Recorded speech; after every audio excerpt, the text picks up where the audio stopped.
all of the things we talked about when I was, your on-air co-worker, all those things have happened. And people don't either care or they didn't listen or whatever. It doesn't matter. Other things that we talked about and other things that we're now seeing are going to happen. The dollar is not going to last. So what does the world look like?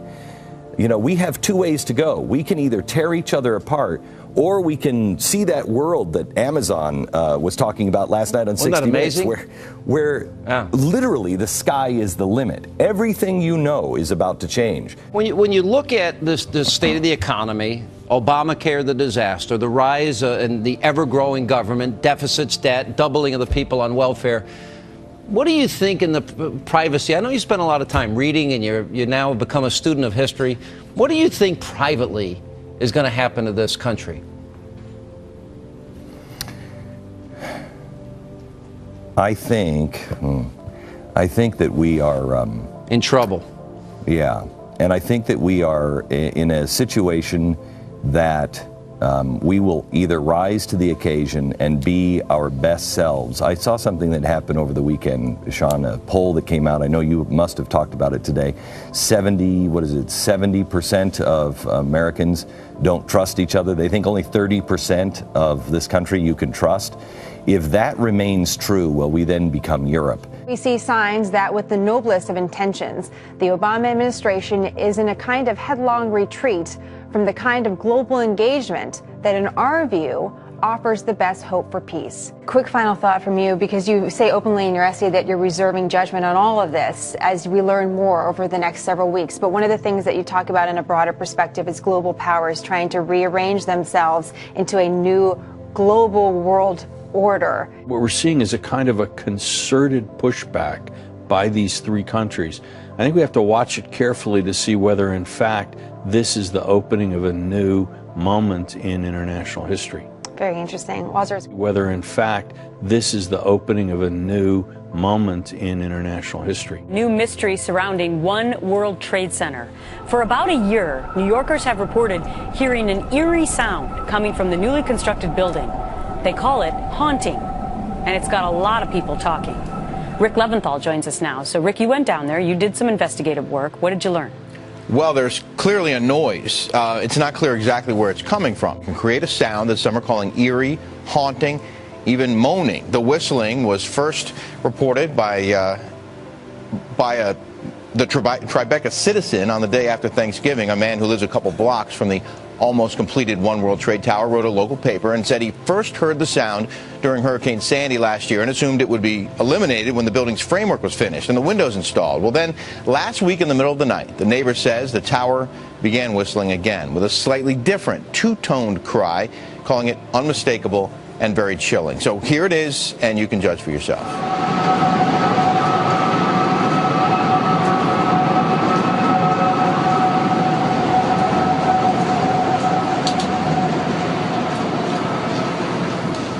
Like, one of them is the mechanical mismatch between humans and electronics, right? So electronics are boxy and rigid, humans are curvy and soft. That's a mechanical mismatch problem.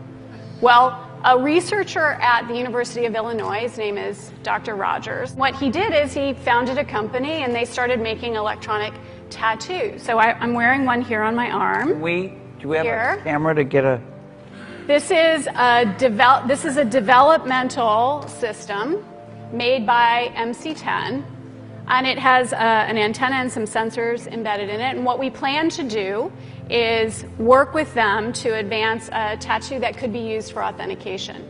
Now, it may be true that 10 to 20-year-olds don't want to wear a watch on their wrist, but you can be sure that they'll be far more interested in wearing an electronic tattoo, if only to piss off their parents. That's something that you wear, but you could also imagine including authentication in just your daily habits. So I take a vitamin every morning. What if I could take vitamin authentication? What? Vitamin authentication. Look, I have one right here. Well, here, I'll let you hold it. Would you like to hold it? I'll hold it. Okay. So this... You guys see it? This pill has a small chip inside of it with a switch. And they power it up, and the switch goes on and off. and it creates an 18-bit ECG-like signal in your body, and essentially your entire body becomes your authentication token. Yes, this is true. Okay? Okay, but... Okay, so wait. So it's really true. So what this means is that becomes my first superpower. I really want this superpower. It means that my arms are like wires, my hands are like alligator clips. When I touch my phone, my computer, my door, my car, I'm authenticated in. First superpower. Like, I want that. This is FDA cleared? So here's the thing. This is not science fiction. This pill was actually made by a company called Proteus, and they've developed it for medical applications. That pill has been CE stamped and cleared by the FDA. Does Google now know everything I do and everywhere I go? Because, let's face it,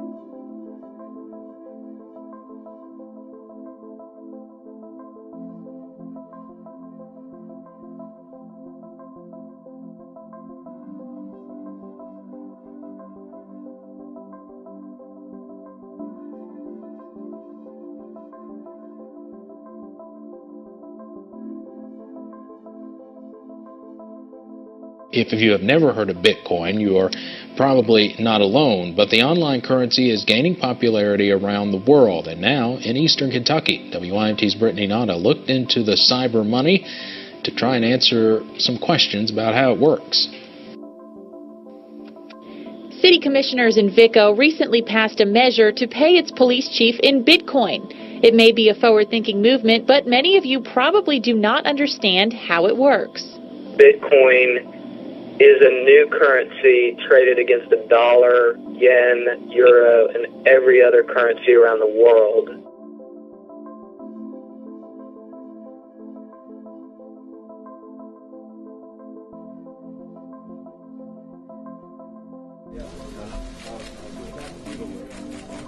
Israel is ready for historic peace, and it's a peace based on 2 states for 2 people. It's a peace that Israel can and must be able to defend itself by itself with our own forces against any foreseeable threat. In the days and weeks ahead, we will consult very closely and continually with our Israeli friends in order to bring about a comprehensive agreement that can withstand everybody's test. FBI is rolling out a $1 billion facial recognition system. This high-tech program has been undergoing testing since February. It compiles mug shots, iris scans, and more, and is finally said to be ready for launch. You know, the FBI is now revealing its next generation, if you will, effort to weed out the bad guys. As you mentioned, $1 billion. They've put it to the test so far in several states since February. Now, the system works in 2 ways. It can compare an image to the FBI's massive database of mugshots to pinpoint criminals. It can also track suspects in surveillance footage by honing in on their faces in a crowd. There are those opposed to the idea, though, such as Democratic Senator Al Franken, who suggests the database raises serious privacy issues. Several public advocates are also wary of the project, fearing it will eventually extend beyond criminals to include images of the innocent. It is nationally implemented by the year 2014, John. So wow, fascinating. They may be looking at you. Let's hope not. A new crime-fighting tool is so big, some might call it a tank. Hey, I think they are. Now, it's really called an MRAP. I checked on that. And tonight, these massive military vehicles are in the hands of 4 mid-state police agencies. A handful of police departments are now getting them free of charge to protect their officers. Hendersonville SWAT team already has 2 Humvees. The problem is they're not armored.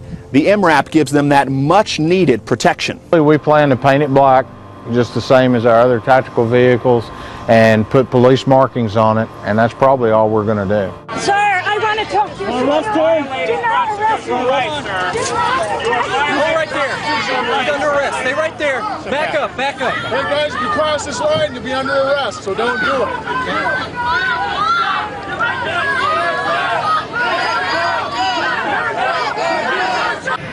Amy, we're going to get you out of here very soon. Yes, we have. This was, Amy, a reporter being arrested by police who were dressed like stormtroopers out of a Steven Spielberg movie.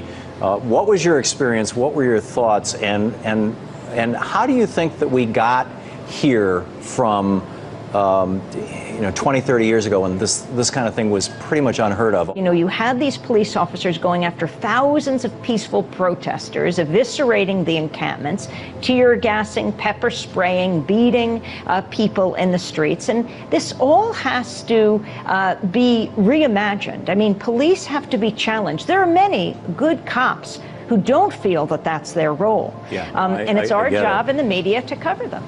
I think so. And Matthew, I'm curious, in the minute we have left, at what point in time did America start militarizing our police, and why? Well, I don't think there's going to be anyone who can point to a specific minute, but I think a lot of it has to do with the time the Dirty Harry movies. Well, I think a lot of it has to do with the fact that we started waging this crazy war on drugs that encourages the militarization of police.